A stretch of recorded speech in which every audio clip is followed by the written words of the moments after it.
సముద్రం అన్నింటినీ మింగేస్తుంది. కానీ ఈసారి అది ఒకరిని తిరిగి పంపింది. ప్రపంచవ్యాప్తంగా ప్రభుత్వం అనుకుంటోంది రాకీ చనిపోయాడని. కానీ రాకీ ఇంకా చనిపోలేదు, ఇంకా బ్రతికే ఉన్నాడు.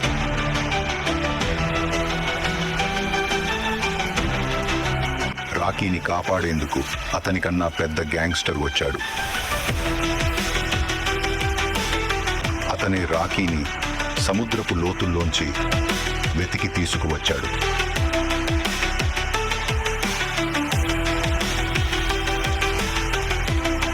రాకీ ఇచ్చిన హామీని ఇప్పుడు నెరవేర్చే సమయం వచ్చేసింది.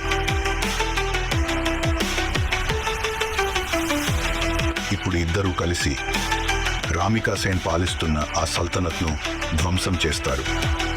ఆమె ఏలుతున్న రాజ్యాన్ని నేలమట్టం చేస్తారు.